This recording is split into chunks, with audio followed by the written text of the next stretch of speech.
Astaghfirullah. Bismillahirrahmanirrahim. Assalamualaikum warahmatullahi wabarakatuh.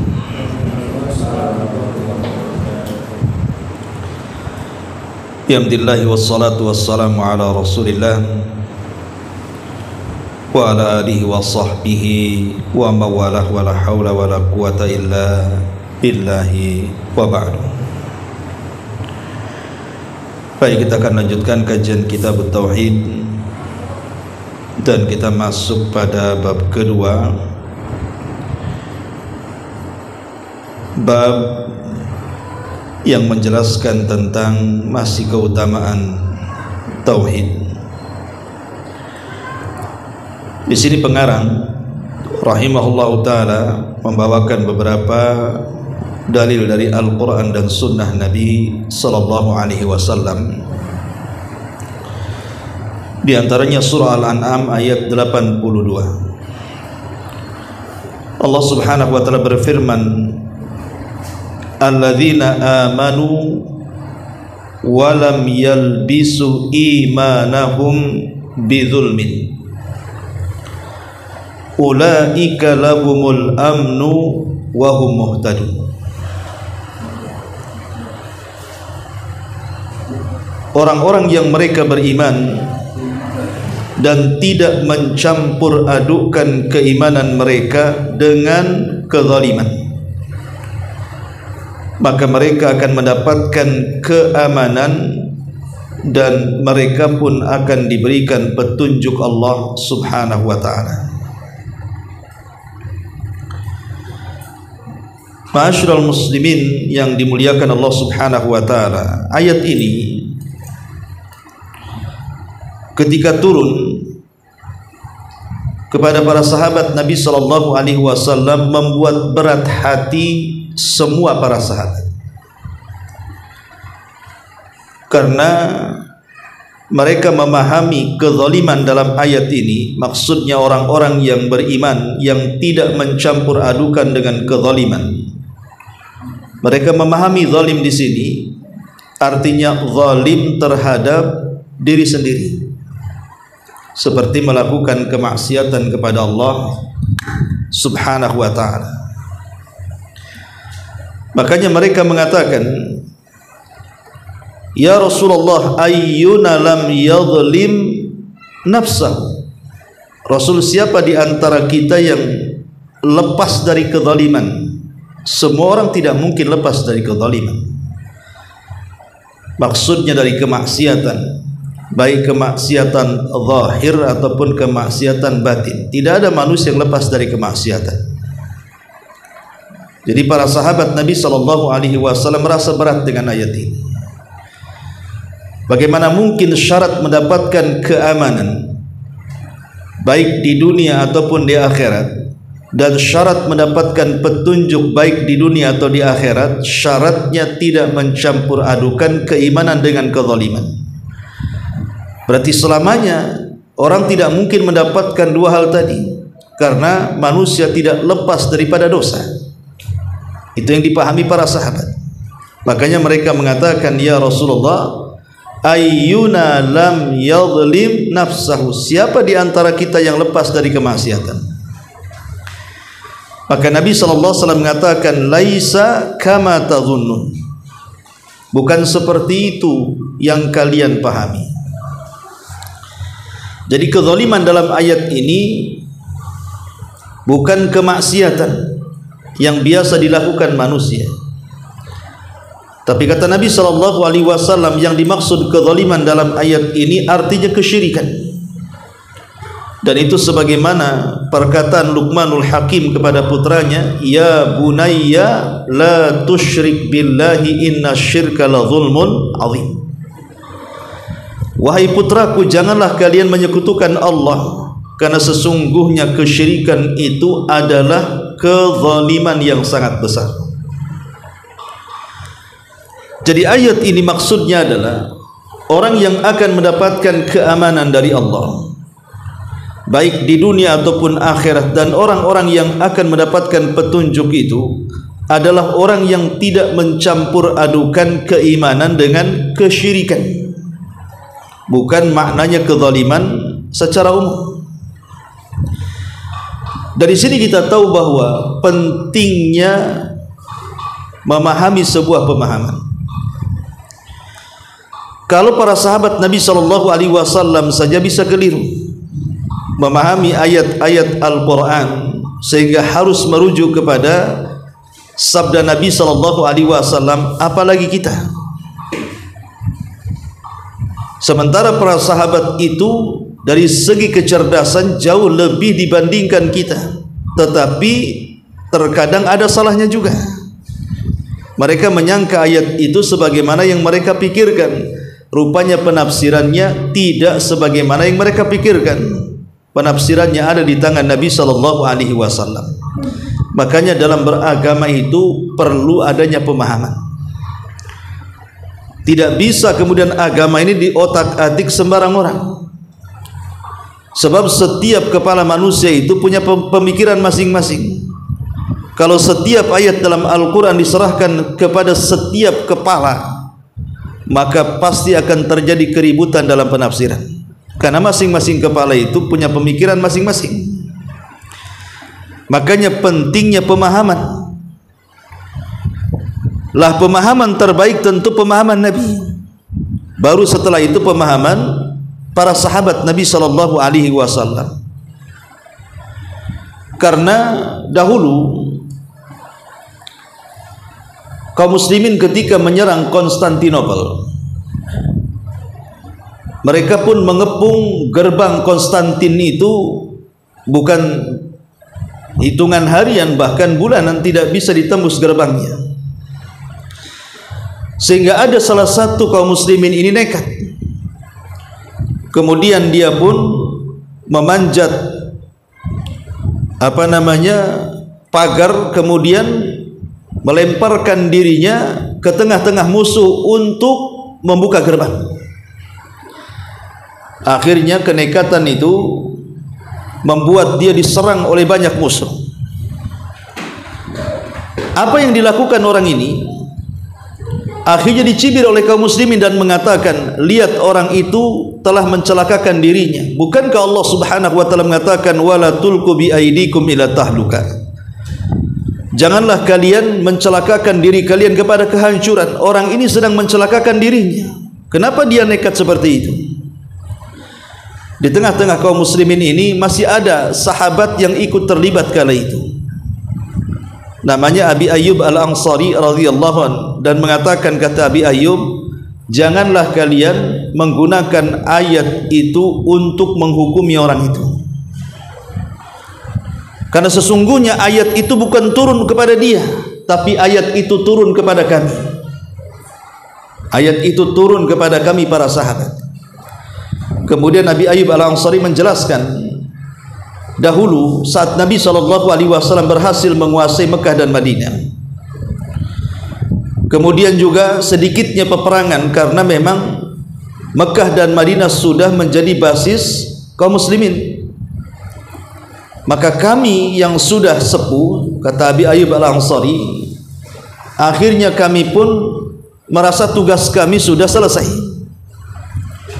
dan tugas jihad berikutnya akan diberikan kepada generasi setelah kami, junior-junior kami.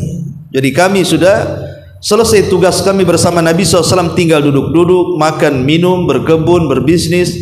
Adapun jihad itu urusan anak-anak muda. Maka mendengar hal itu, Nabi SAW menegur para sahabat dan mengatakan, apakah kalian akan meninggalkan jihad? Sungguh kalau kalian meninggalkan jihad, maka kalian akan menuju kepada kehancuran.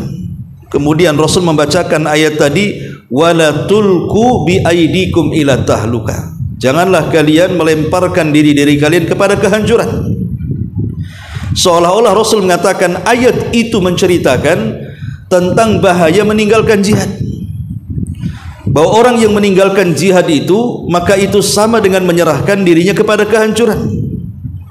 Sementara orang yang melemparkan badannya untuk membuka gerbang kemudian diserbu musuh, itu tidak termasuk kepada ayat ini. Justru itulah kebanggaan, itulah jihad yang sebenarnya. Dari kisah ini kita tahu bahwa pemahaman para sahabat itu penting, karena para tabi'in yang mengepung Konstantinopel itu, mereka menganggap ayat itu untuk menyerang satu di antara mereka yang menjatuhkan diri kepada musuh untuk membuka gerbang. Rupanya kata Abi Ayyub Al-Ansari mengatakan ayat itu tidak ditujukan kepada orang itu, tapi ayat itu ditujukan kepada kami. Dari sini pentingnya kita juga memahami bahwa segala sesuatu yang berurusan dengan pemahaman agama ini dikembalikan kepada Rasul dan para sahabat, karena hanya dengan itu semua pemahaman akan menyatu dan akan menyedikitkan perpecahan di tengah-tengah kaum muslimin. Termasuk pada ayat ini pentingnya mengembalikan pemahaman kepada Rasul. Ketika para sahabat tidak paham dengan ayat ini, maka Nabi SAW menjelaskan tentang makna zalim dalam ayat itu bukan seperti yang dipahami para sahabat, tapi yang dimaksud kezaliman kata Nabi SAW adalah kesyirikan, sebagaimana perkataan Luqman Al-Hakim kepada putranya.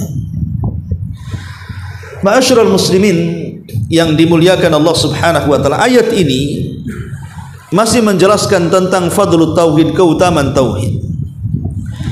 Di sini Allah Subhanahu wa taala mengatakan alladzina amanu, orang-orang yang beriman, artinya orang-orang yang mentauhidkan Allah. Walam yalbisu imanahum, dan mereka tidak mencampur adukan tauhid mereka, keimanan mereka, bizulmin, dengan kesyirikan. Maka apa keutamaannya? Maka Allah mengatakan ulaika lahumul amnu, maka mereka akan mendapatkan keamanan. Aman di dunia. Orang yang bertauhid itu merasa aman karena hatinya tenang. Kenapa hatinya tenang? Karena orang-orang yang bertauhid itu punya tempat bergantung yang disebut dengan As-Samad, zat yang seluruh makhluk bergantung kepadanya. Apa yang ditakutkan orang yang bertauhid? Dia tidak akan takut dengan kefakiran, dia tidak akan takut dengan kemiskinan, karena dia yakin bahwa rizki manusia sudah ditanggung Allah. Dia tidak akan takut dengan musuh-musuhnya, karena ada zat yang maha kuat, Allah yang akan melawannya. Jadi orang-orang yang bertauhid itu di dunia saja sudah merasa tenang dan aman, apalagi dalam kuburan mereka terhindar dari azab kubur, apalagi kelak di padang mahsyar mereka akan merasa aman dari kengerian yang terjadi setelah kematian, termasuk ancaman dari neraka. Maka orang-orang yang bertauhid mereka akan diberikan keamanan. Kemudian yang kedua keistimewaannya, mereka juga akan muhtadun, wahum muhtadun, dan mereka akan diberikan hidayah. Jadi orang-orang yang bertauhid itu akan diberikan hidayah oleh Allah. Maknanya orang yang bertauhid itu tahu langkah kakinya ditujukan kemana. Dia hanya menuju kepada Allah Subhanahu wa taala, tidak mungkin berbelok ke kanan ke kiri yang menyembah kepada selain Allah Subhanahu wa taala. Jadi orang yang bertauhid akan senantiasa diberikan taufik untuk melakukan amal saleh yang benar. Baik, di sini ada faedah yang sangat menarik. Kalimat bizulmin, kalimat kezaliman. Walaupun kita sudah tahu dalam ayat ini bicara soal kesyirikan, namun kita tahu bahwa zalim sendiri, ulama sudah membagi bahwa zalim itu terbagi menjadi tiga. Yang pertama ada zulmul insani nafsahu, kezaliman manusia terhadap dirinya. Yang dimaksud kezaliman kepada diri sendiri, kita berlaku zalim kepada diri kita sendiri, maksudnya adalah sebagaimana firman Allah Subhanahu wa taala, "Tsumma awrasnal kitaba alladziina astafaina min ibadina faminhum zalimun li nafsi." Kemudian kami akan wariskan Al-Quran kepada hamba-hamba kami yang kami pilih dari hamba-hamba kami. Tetapi di antara mereka hamba-hamba kami ada yang menzalimi diri-diri mereka sendiri. Apa maksudnya? Kezaliman yang dimaksud, kezaliman kepada diri-diri mereka sendiri adalah terjerumusnya sebagian manusia kepada kemaksiatan kepada Allah Subhanahu wa taala. Contohnya, dia tidak melaksanakan kewajiban Allah, meninggalkan salat. Itu menzalimi diri sendiri sebenarnya. Karena Allah tidak rugi kalau seandainya kita tidak salat. Yang rugi itu kita. Satu dunia manusia tidak salat alias kufur dan keluar dari Islam tidak menjadikan kekuasaan Allah berkurang. Sebagaimana satu dunia manusia salat dan menambah keimanan mereka pun tidak menambah kekuasaan Allah. Jadi perbuatan kita itu tidak berpengaruh kepada Allah. Mau satu dunia maksiat ya kekuasaan Allah tidak berkurang, mau satu dunia juga taat tidak menambah kekuasaan Allah. Jadi Allah tidak berhajat dengan kita. Lalu siapa yang berhajat dengan salat-salat itu? Ketika kita salat itu hajat kita. Kita yang berhajat kepada salat, bukan Allah berhajat kepada salat kita. Berarti orang yang meninggalkan salat itu sesungguhnya dia sedang menzalimi dirinya, menjatuhkan kepada kerugian. Atau contoh yang lainnya, orang-orang yang menahan zakat, tidak mau membayar zakat, itu kan merugikan diri sendiri. Karena hakikatnya kalau dia tidak mengeluarkan zakat, berarti dia meletakkan harta haram kepada kepemilikannya. Dan harta haram itu tidak membawa berkah, justru membawa bencana. Berarti siapa yang rugi di sini? Apakah orang-orang miskin yang tidak mendapatkan sedekah dan zakat kita? Mereka tidak rugi. Yang rugi kita sebenarnya yang punya harta yang tidak disedekahkan. Akhirnya kemudian kita menyimpan harta-harta haram yang akhirnya harta itu membawa bencana dan meninggalkan berkah. Atau contoh yang lainnya, seseorang berlaku kezaliman kepada dirinya seperti berjudi, mencuri, minum khamar, berzina, dan begitu seterusnya. Seseorang minum khamar jelas diharamkan oleh Allah Subhanahu wa taala, dan sesuatu yang diharamkan itu pasti ada madaratnya kan? Tidak mungkin sesuatu yang diharamkan tidak ada madaratnya.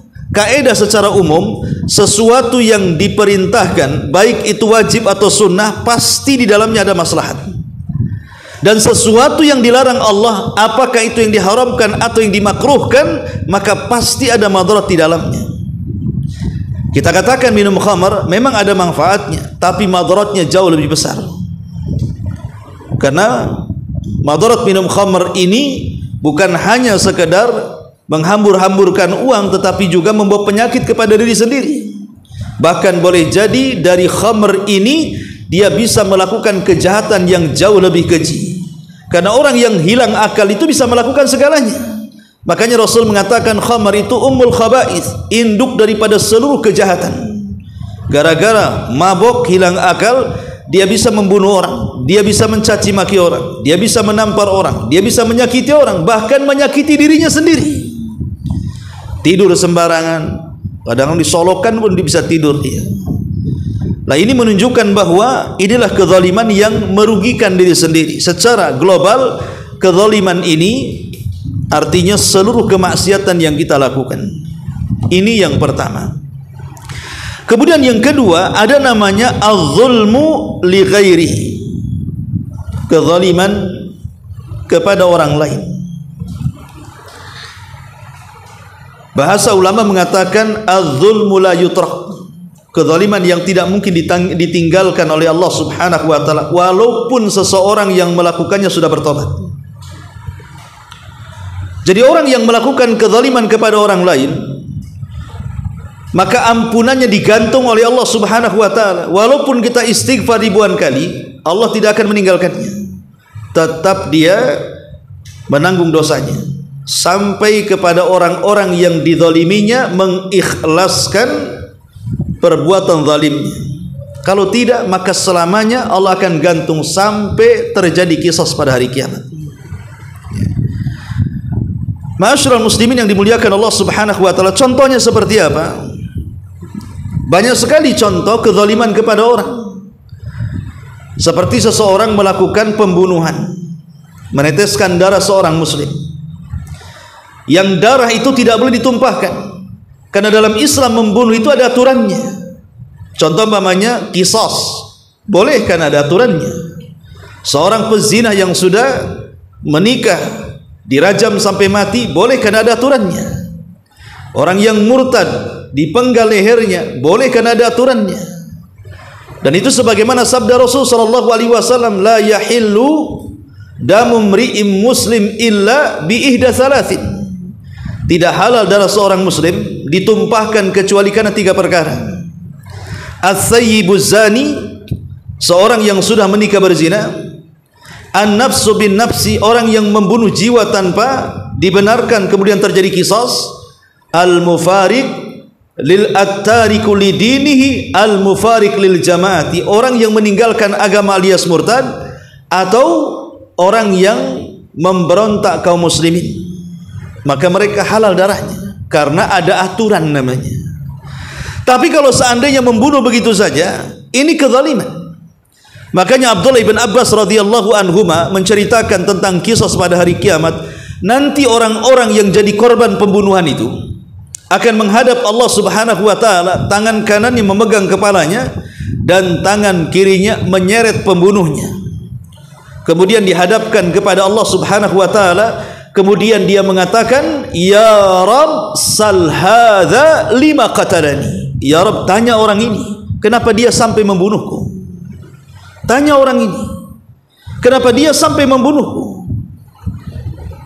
Coba bayangkan, di Batam saja setiap hari kita mendengar adanya pembunuhan. Sampai bayi-bayi yang tidak berdosa gara-gara lahir di luar nikah saja kita sering mendengar kasusnya. Bagaimana bayi-bayi ini dicampakkan begitu saja, diletakkan di kardus, di tong sampah, di got dan begitu seterusnya, sampai akhirnya nyawanya melayang. Bukankah Allah yang mengatakan wal mau'udatu su'ilat bi ayyi dzambin qutilat, dan bayi-bayi itu akan ditanya atas dosa apa mereka dibunuh. Jadi bayi-bayi itu kelak nanti pada hari kiamat menghadap Allah, menyeret orang tuanya, kenapa sampai dibunuh, dan mengatakan ya Rabb sal hadza lima qatalani. Ya Rabb, tanya orang tuaku ini, kenapa dia sampai membunuhku? Jadi kezaliman kepada orang ini tidak sesederhana, karena di sana ada qisas. Atau contoh yang lainnya, memakan harta anak yatim. Allah Subhanahu wa taala mengatakan innal ladzina ya'kuluna amwalal yatama zulman innama ya'kulu fi butunihim nara. Innama ya'kuluna fi butunihim nara. Sesungguhnya orang-orang yang memakan harta anak yatim secara zalim, hakikatnya mereka telah meletakkan bara api dalam perut-perut mereka. Sekarang banyak orang-orang yang menelantarkan anak-anak yatim. Terkadang ibunya sendiri melantarkan anaknya yang yatim. Contoh mamanya, ayahnya meninggal, membawakan harta. Harta ayah ini kan ada hak anak sebagai waris, bahkan paling besar dibandingkan ibunya sebagai istri daripada suaminya. Tapi betapa banyak kemudian ibu-ibu yang kurang ajar, tidak merawat anaknya, kemudian dia kawin lagi dengan laki-laki yang lain, malah kemudian suami yang baru menguasai hartanya dan anaknya ditelantarkan. Itu kan terjadi banyak sekali kasus-kasus seperti ini. Belum lagi kemudian orang tuanya yang sudah dua-duanya meninggal. Terkadang harta itu dikuasai oleh saudara-saudaranya, oleh paman-pamannya. Terkadang mereka yang tidak layak mendapatkan waris menguasai harta. Lah sama saja juga mereka memakan harta anak yatim. Atau mungkin yang bersifat lembaga, membuat panti-panti asuhan, mengatasnamakan panti asuhan anak yatim. Tapi apa yang terjadi? Justru pemilik panti asuhan yang kaya raya, rumahnya bagus, punya kendaraan, makan enak, si yatim ini miskin, hanya disuruh-suruh menggendong proposal ke sana kemari, ataupun dijadikan korban nama untuk mengeruk kekayaan orang-orang yang iba kepada mereka. Dan ini banyak terjadi kasusnya. Ini zalim kepada orang lain, dan mereka akan memakan api atau bara api kelak pada hari kiamat di perut-perut mereka. Atau contoh yang lainnya adalah memakan harta manusia secara zalim. Dan itu banyak sekali contohnya, umpamanya para pedagang yang mereka kemudian curang dalam berjualan, mengurang-urang takaran, mengurang-urang timbangan, mengurang-urang meteran, ya. Ataupun kemudian mencampur adukan barang bagus dengan barang jelek, seperti orang yang berjual buah-buahan, kadang sampelnya manis, tahu-tahu isinya kecut semuanya. Atau mencampur adukan atau menipu dengan mengatakan di barang yang orisinil rupanya palsu, dan begitu seterusnya. Itu kan terjadi. Makanya kenapa Allah Subhanahu wa taala sampai membuat nama surat dalam Al-Qur'an itu namanya Suratul Mutaffifin. Surah Mutaffifin, dijadikan nama surat Mutaffifin itu. Apa sih artinya mutaffif itu? Mutaffif itu orang yang mengurang-urang takaran, timbangan, meteran, atau secara umum curang dalam dagang. Sampai Allah Subhanahu wa taala mengancam dengan kalimat wailun. Antum tahu arti wail? Wail itu artinya lembah yang berada di neraka jahanam. Kedalamannya tidak bisa diukur. Kegelapannya sangat gelap sekali dan berbau busuk yang luar biasa, sehingga menakutkan. Sampai jahanam sendiri yang punya lembah ketakutan dan beristiadah dari lembah itu setiap hari. Lah untuk siapa wail ini, lembah jahanam ini? Allah mengatakan wailun lil mutaffifin, bagi orang-orang yang tatfif, yang suka mengurang-urang dan curang dalam dagangan. Pertanyaan sederhana, bukankah seseorang yang curang dalam dagang itu, kalaupun kecurangan itu dimakan, itu tidak mengenyangkan? Contoh namanya orang yang jual buah-buahan, ya, dia jual duku atau salak. Seandainya kemudian dia kurangi setengah on, harusnya 1 kilo, akhirnya 1 kilo kurang setengah on umpamanya kan, mungkin hanya 2-3 butir salak saja kan. Pertanyaannya, apakah 2-3 butir salak kalau kita makan itu mengenyangkan? Tidak mengenyangkan juga, kecuali kalau makan 1 kilo kan begitu. Kalau hanya 2 butir, 3 butir yang disembunyikan, yang dibuat curang itu kalau dimakan tidak mengenyangkan. Pertanyaannya, kenapa kok ancamannya sampai dimasukkan ke dalam lembah yang ada di jahanam? Padahal kalau seandainya curang dalam dagang pun, para pedagang itu tidak curang banyak kan? Tidak seperti para pejabat kalau korupsi yang miliaran, triliunan ya kan? Dia kan sedikit saja curangnya. Tapi kenapa kemudian ancamannya luar biasa? Kalau yang sedikit saja ancamannya wail, bagaimana para koruptor itu? Maka jawabannya harus diingat bahwa yang namanya pembeli itu sesuatu yang tidak bisa kita kenali. Anda sebagai pedagang, datang pembeli itu bukan satu orang. Kadang bisa puluhan, bisa ratusan dalam sebulan yang membeli dagangan kita itu. Apakah kemudian para pedagang itu paham bahwa di antara pembeli itu ada orang miskin, di antara pembeli itu ada anak yatim, di antara pembeli itu ada janda-janda yang susah, di antara pembeli itu mungkin boleh jadi untuk sedekah, ya kan? Kalau seandainya kemudian dia mengurang-urang, rupanya pembeli itu anak yatim, sama dengan memakan harta anak yatim. Kalau pembeli itu orang miskin, berarti sama dengan memakan harta orang miskin. Kalau pembeli itu untuk bersedekah, sama mengurangi sedekah. Itulah di situ rahasianya kenapa Allah Subhanahu wa taala sampai murka dan mengatakan wailun lil mutaffifin. Celaka bagi orang-orang yang suka tatfif, mengurang-urang itu. Kalau yang mengurang-urang, yang keuntungan sedikit saja diancam dengan wail, macam mana para pejabat, para menteri yang mereka korupsi uang negara yang jumlahnya bukan miliaran, triliunan lagi. Mungkin bukan tempatnya di well lagi, lebih tinggi dibandingkan neraka well, ya. Ma'asyiral muslimin yang dimuliakan Allah Azza wa Jalla. Ini contoh yang lainnya. Kemudian contoh yang lainnya juga tentang kezaliman kepada orang lain, seperti at-ta'addi ala hukukil muslimin, melampaui batas kepada hak-hak yang harus diterima kaum muslimin. Dalam Islam ini ada aturan-aturan baku.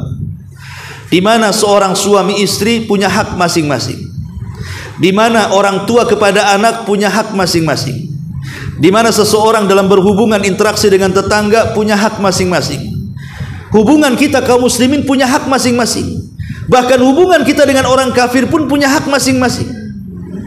Terkadang di antara kita itu ada yang belum sempurna atau bahkan tidak melaksanakan haknya.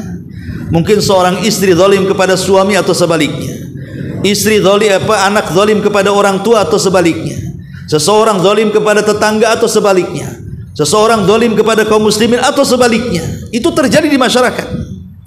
Lah ini sering terjadi. Ini namanya kezaliman lil ghair namanya. Dan semuanya akan dituntut pada hari kiamat. Makanya kenapa kelak pada hari kiamat saat manusia dibangkitkan, Allah Subhanahu wa taala sampai mengatakan yauma yafirrul mar'u min akhi wa ummihi wa abi wa sahibatihi wa bani likulli imri'in minhum yauma idzin sya'nun yughni. Nanti pada hari kiamat ketika manusia dibangkitkan, seseorang akan lari dari saudaranya, seseorang akan lari dari bapa dan ibunya, seseorang akan lari dari anak dan istrinya, masing-masing disibukkan dengan perkaranya. Pertanyaan sederhana yang sering saya ungkap, bukankah ketika di dunia seseorang berkumpul, suami dengan istri, istri dengan suami, ayah dengan anak, anak dengan ayah, saudara dengan saudaranya, itu sebuah kenikmatan. Kalau kita berkumpul dengan keluarga kan nikmat, dan itu akan membuat ketenangan.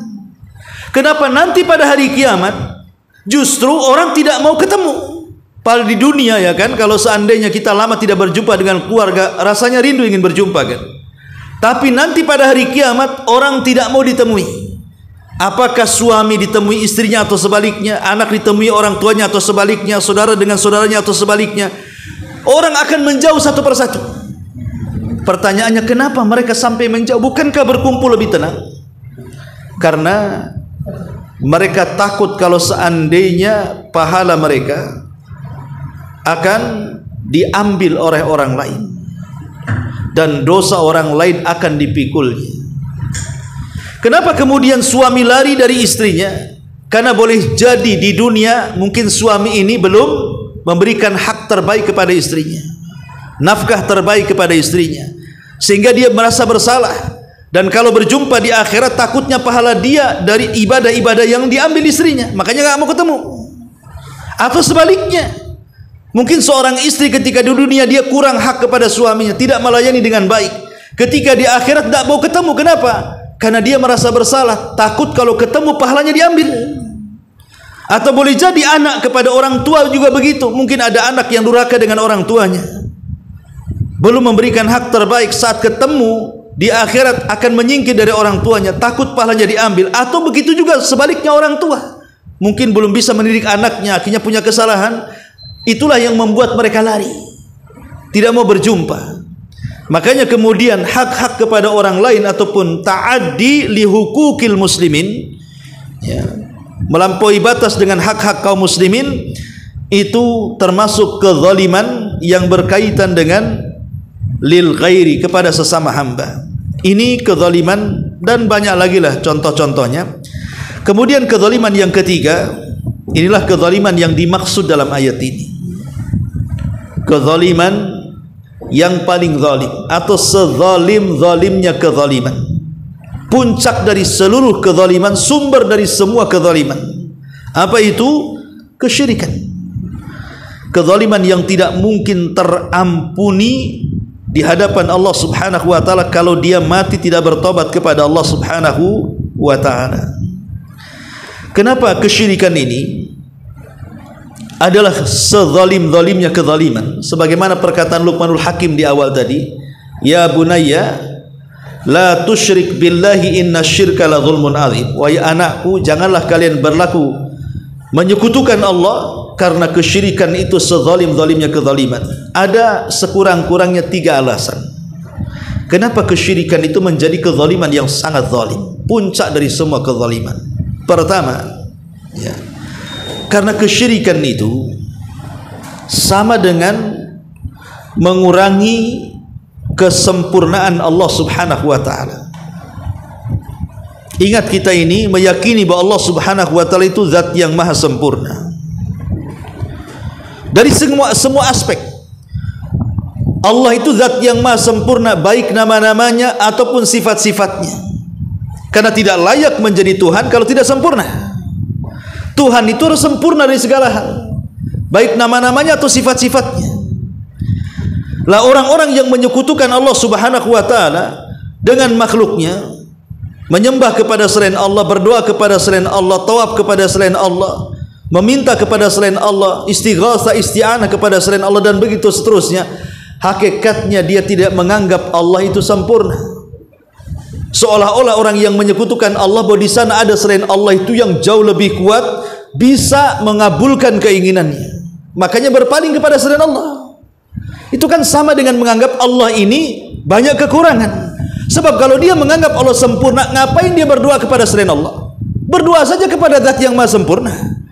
Nanti dia juga akan mengabulkan, karena dia sempurna dengan kekayaannya, sempurna dengan kekuatannya. Kenapa dia meminta kepada selain Allah? Berarti dia menganggap ada kekurangan di sisi Allah Subhanahu wa taala kan. Dan ini kekurangan ajaran. Ini kekurangan ajaran orang-orang yang menyekutukan Allah, langsung ataupun tidak dia menganggap Allah itu tidak sempurna dan banyak kekurangan. Ini yang pertama. Yang kedua, bahwa kesyirikan itu menyelisihi maksud penciptaan dan perintah. Bukankah Nabi Allah Subhanahu wa taala pada minggu yang lalu sudah kita bahas tentang surah Az-Zariyat ayat 3, Allah mengatakan, wa ma khalaqtul jinna wal insa illa liya'budun. Tidaklah aku ciptakan jin dan manusia kecuali tujuannya untuk beribadah kepada Allah. Jadi tujuan Allah menciptakan kita itu supaya kita mentauhidkan Allah. Bukan tujuan kita saja, bahkan diciptakan langit dan bumi, tegaknya langit dan bumi, diciptakannya sorga dan neraka, itu semua karena tauhid. Diutusnya para nabi, diturunkannya kitab-kitab, bahkan disyariatkan jihad. Karena apa? Semua karena tauhid. Ketika ada orang yang melakukan kesyirikan, berarti dia telah menyimpang dari maksud penciptaan namanya. Dia tidak paham bahwa dia diciptakan untuk apa itu sebenarnya. Dia linglung, dia tidak tahu maksud penciptaan dia. Makanya kenapa kesyirikan itu kezaliman? Karena dia menyelisihi tujuan Allah menciptakan kita. Harusnya kita ini jalan lurus, malah kemudian kita belok. Berarti dia lancang dengan Allah Subhanahu wa taala yang menciptakan kita, yang tujuannya hanya menyembah zat yang menciptakannya saja. Ini yang kedua. Yang ketiga, karena hakikatnya orang yang melakukan kesyirikan itu, dia telah menyerupakan Allah dengan makhluk. Dia telah menyerupakan Allah dengan makhluk. Bagaimana Allah diserupakan dengan makhluk? Seseorang yang menyembah burung perkutut dengan suaranya kemudian diyakini akan membawa hoki dalam kehidupannya, ataupun kisah-kisah khurafat yang dulu sering kita dengar, walaupun seiring zaman itu memang ada musimnya kan. Musim ikan lohan, semua beli lohan, hilang lohan, tak tahu ikan apa lagi. Kemudian sampai kepada apa itu, janda bolong, bunga-bunga itu kan, hilang juga. Kemudian datang lagi macam-macam di negeri kita, sampai terakhir gila batu aki. Kan pernah kan dulu gila batu aki kan, sampai warung Padang disulap jadi warung batu aki. Sampingnya warung Padang, buat jualan batu aki pula di situ. Di pasar semua dari ujung ke ujung semua jual batu aki. Bahkan penjualnya dia bisa berbual. Kalau kita datang ke mereka, justru mereka yang berbual, ini batu aki ini bagus, ini untuk jodoh, ini untuk rezeki, itu untuk ini. Dia sendiri kere jual batu aki. Kenapa dia kemudian mengatakan untuk rezeki? Dagangan dia aja nggak laku. Artinya bahwa ketika kemudian kita ini mengharap sesuatu kepada selain Allah, tahukah kita bahwa kita sedang menyerupakan dengan makhluk yang nggak mungkin serupa sampai kiamat? Yang menciptakan tidak sama dengan yang tidak bisa menciptakan. Yang mampu memberikan rizki tidak sama dengan zat yang tidak bisa memberikan rizki. Zat yang menguasai segalanya tidak sama dengan zat yang tidak bisa berkuasa sama sekali. Ketika kemudian kita menyembah selain Allah, entah batu, entah akar, entah pohon, entah hewan atau apalah namanya, apakah kita mungkin menyamakan zat yang maha kuasa dengan yang tidak berkuasa? Maka sama dengan menyerupakan zat yang sempurna dengan tidak sempurna. Ini kekurang ajaran namanya. Sama dengan menyerupakan pedang dengan tongkat. Apakah sama? Apakah kemudian kita mengagungkan pedang karena disamakan dengan tongkat, justru menghina pedang?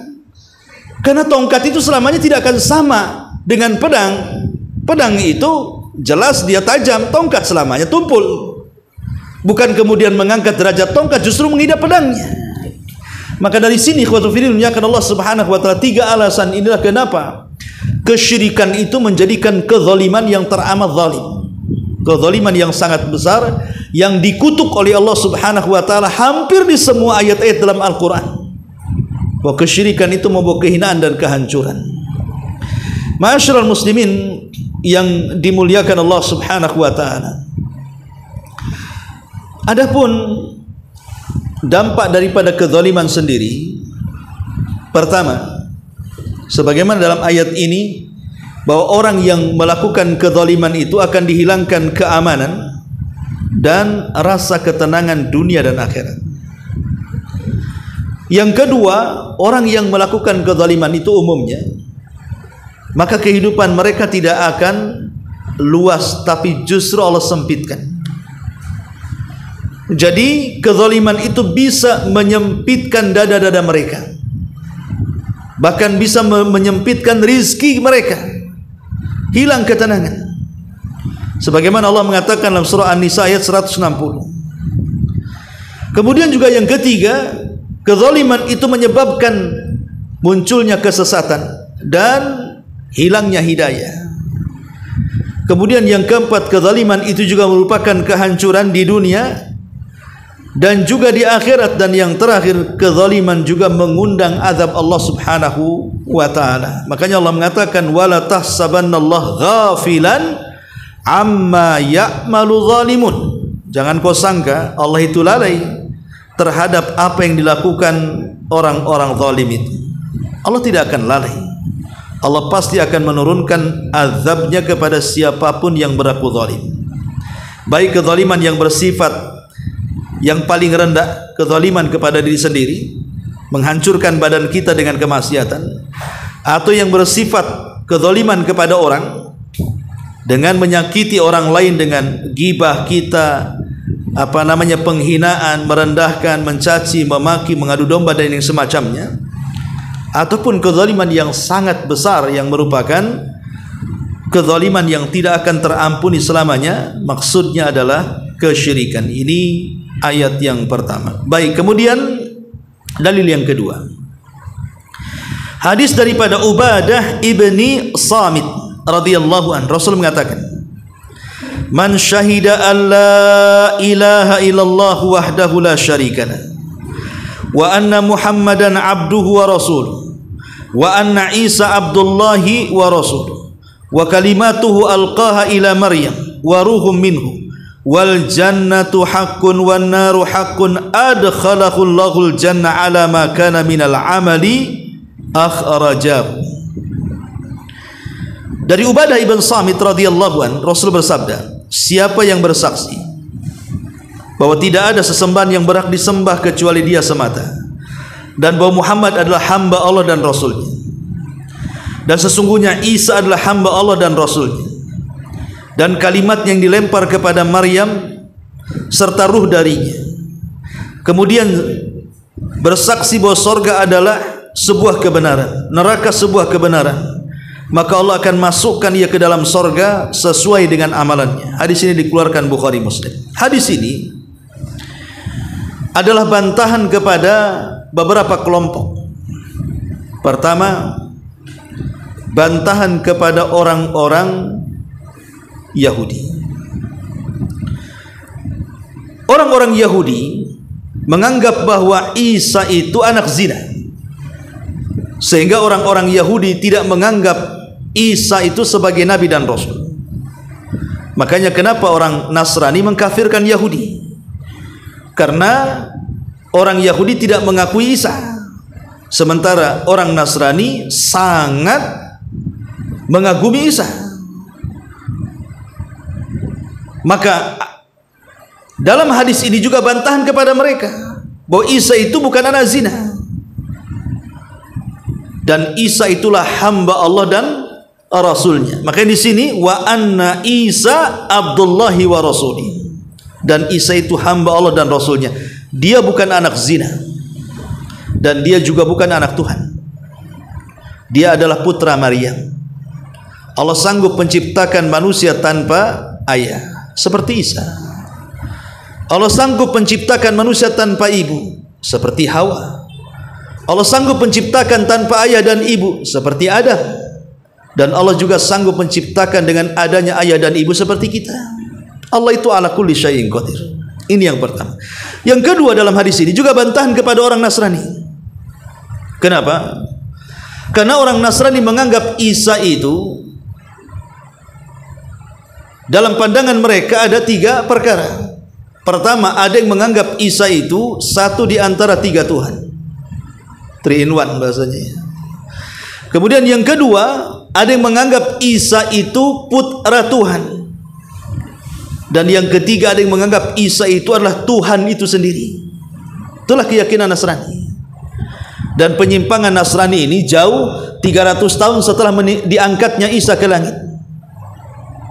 Ada yang mengatakan itu pemikiran dari Paulus, yang kemudian akhirnya menciptakan pemahaman sesat di tengah-tengah orang Nasrani dan menganggap Isa Tuhan, Isa anak Tuhan, atau Isa satu di antara 3 Tuhan.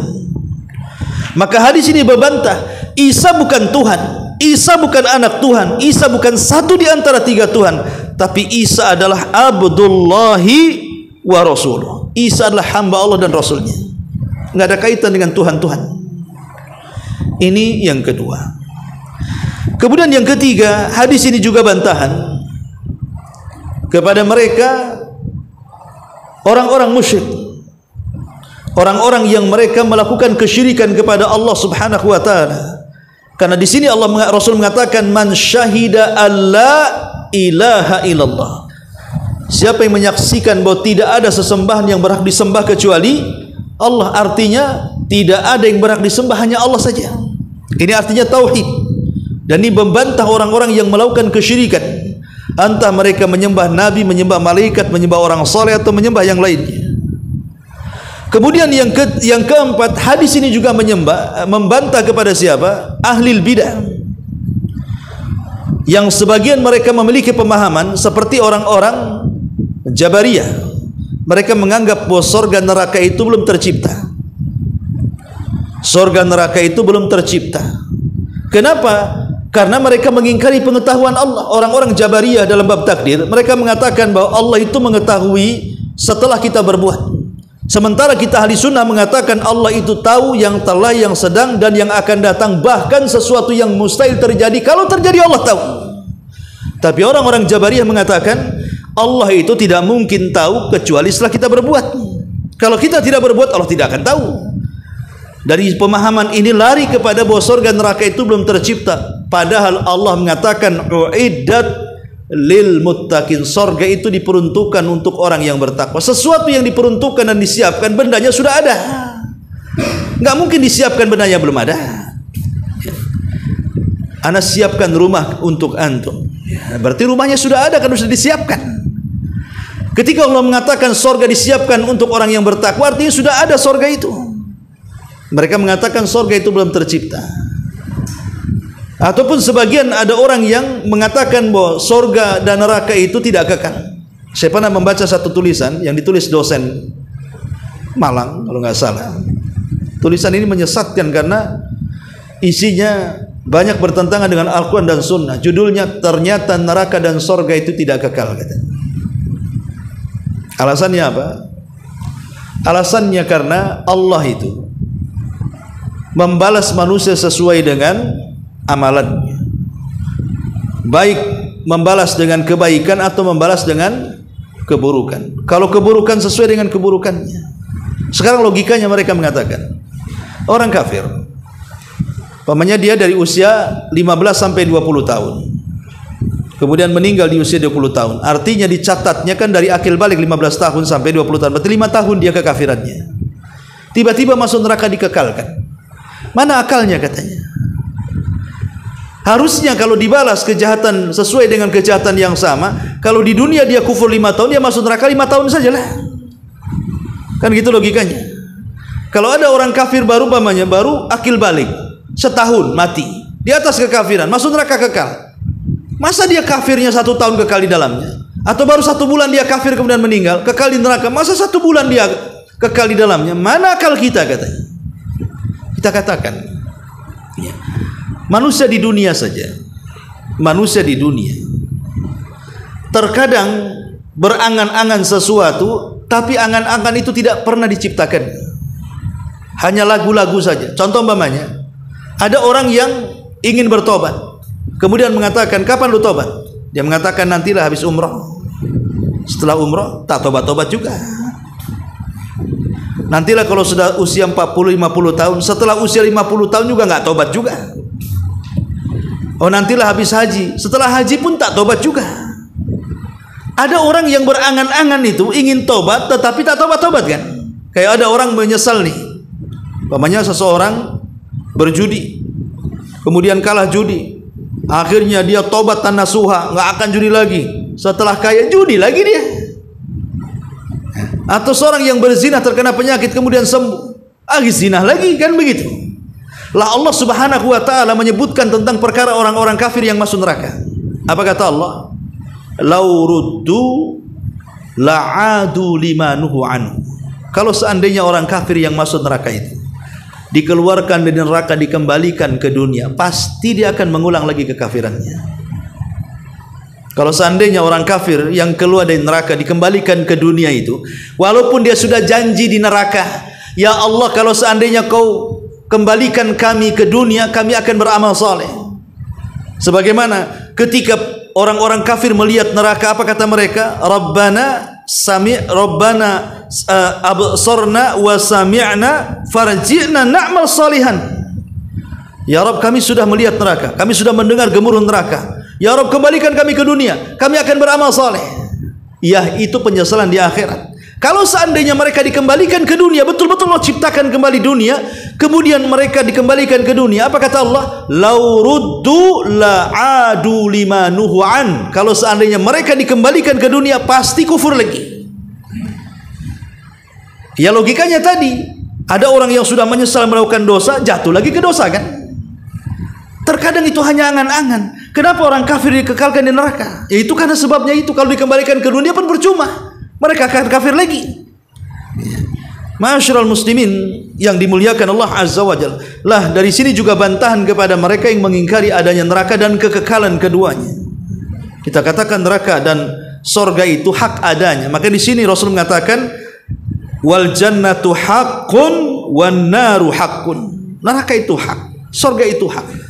Ada keduanya, kekal keduanya, berdasarkan nas Al-Quran dan sunnah Nabi sallallahu alaihi wa ala alihi wasallam. Inilah diantara dalil yang kedua dari bab ini. Kemudian dalil yang ketiga, walahu ma fi hadis Itsban, masih dari hadis Ubadah ibn Samit, dari hadis Itsban, dan lahuma, dan dari, maksudnya dari Bukhari dan Muslim, dari hadis Itsban, fa inna Allah harrama 'alan nari man qala la ilaha illallah yabtaghi bidzalika wajhallah.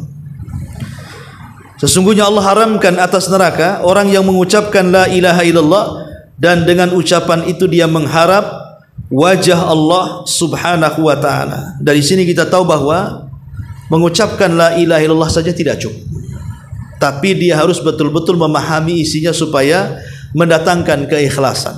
Semata-mata hanya menyembah kepada Allah Subhanahu wa taala. Karena betapa banyak orang yang mengucapkan kalimat la ilaha illallah, lisannya mengucapkan kalimat itu tapi masih datang ke dukun. Lisannya masih mengucapkan kalimat itu, masih juga gandrung dengan jimat.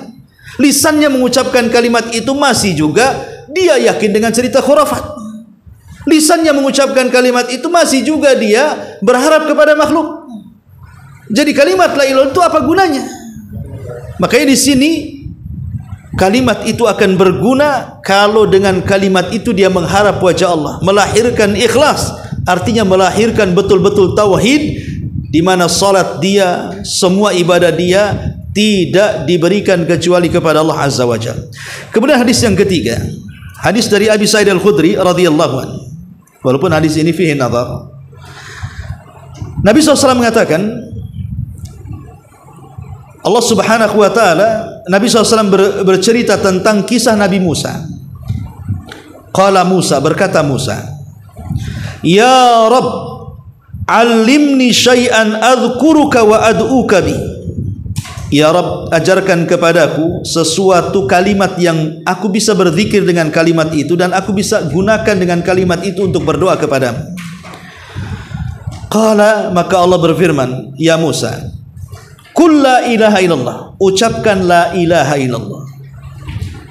Maka Musa mengatakan, "Ya Rabb, kullu ibadika yaquluna hadza." Semua hambamu mengucapkan kalimat itu. Saya ingin kalimat yang lain. Maka Allah mengatakan, "Ya Musa, law anna as-samawati sab'i wa amirahunna ghairi wal aradina sab'i fi kiffatin wa la ilaha illa fi kiffatin malat bihinna la ilaha illallah."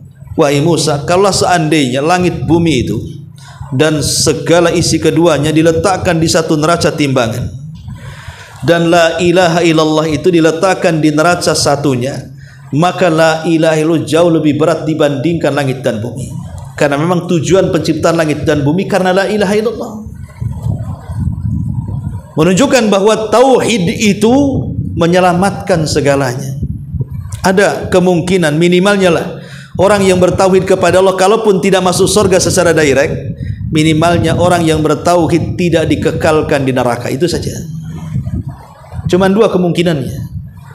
Boleh jadi dengan tauhidnya direct masuk surga, seperti orang yang masuk surga tanpa hisab, 70.000 orang yang masuk surga tanpa hisab dan azab, itu direct masuk surga itu. Atau karena tauhidnya, kalaupun dia mampir di neraka untuk membersihkan dosanya, tapi ada kesempatan menginjak surga.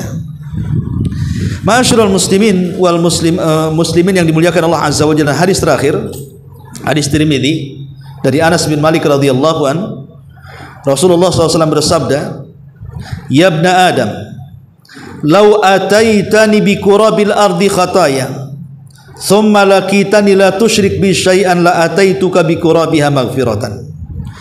Wahai anak Adam, kata Allah, seandainya kau datang kepadaku dengan seberat bumi kesalahan, tapi kau datang menemuiku dan tidak menyekutukan aku dengan yang lainnya, maka aku pun akan datang kepadamu dengan seberat ampunan yang sama dengan kesalahan.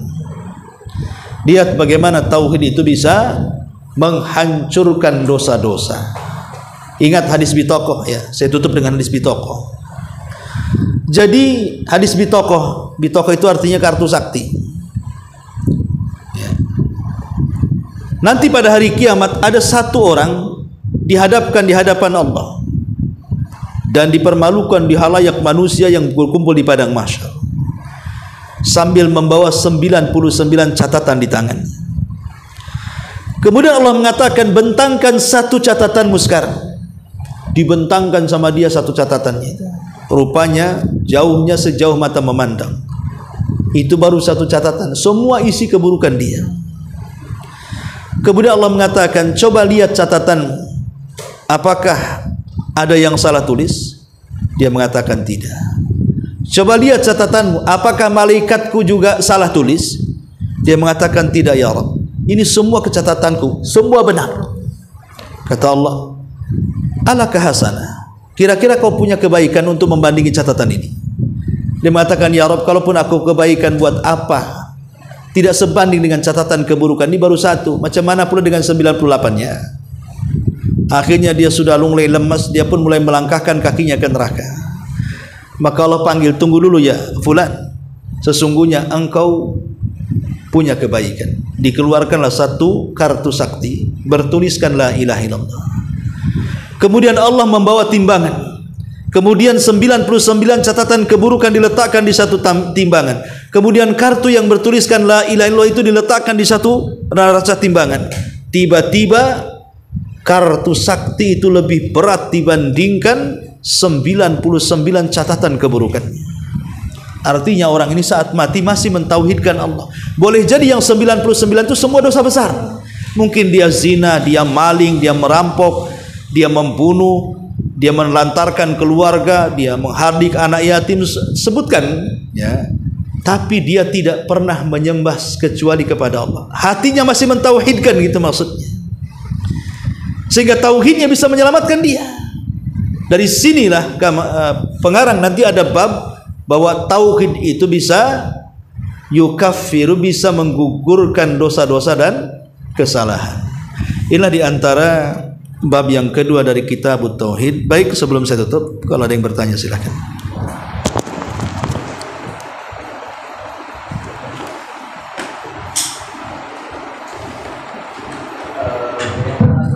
Dengan dosa kita yang sebelumnya dosa kita kepada orang lain yang sampai sekarang mungkin nggak ketemu lagi, Ustaz. Bagaimana kira-kira penghapusannya atau Paham. Iya, adapun dosa yang dilakukan kepada orang lain sebelum kita sadar itu sebuah dosa. Kemudian kita hijrah dan sadar, kita meminta maaf, sudah tidak ada orangnya. Atau mungkin benda yang pernah kita ambil, mau mengembalikannya pun sudah tidak ada orangnya. Atau pernah kita hutangi atau menghutang uangnya, saat kita sudah sadar hutang itu bahaya, kita mengembalikan, tidak ada orangnya. Lalu apa yang kita lakukan? Kalau berkaitan dengan hak sesama hamba, berkaitan dengan tanggungan seperti utang piutang, maka dia harus berusaha mencarinya. Tidak dapat orangnya, dapat keluarganya. Cari keluarganya. Kalau sama sekali tidak dapat, karena sudah entah berantah di mana, kalau sudah tahu bertahunan gitu ya, maka kalau kita berhutang, anggaplah 10 juta atau 20 juta, sumbangkan uang itu, diniatkan kepada orang yang pernah kita pinjam uangnya, biar pahalanya mengalir kepada dia ya.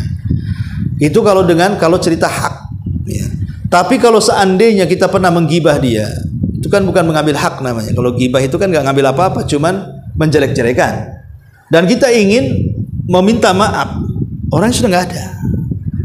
Maka yang pertama, doakan supaya orang yang kita gibahi itu mendapatkan kebaikan.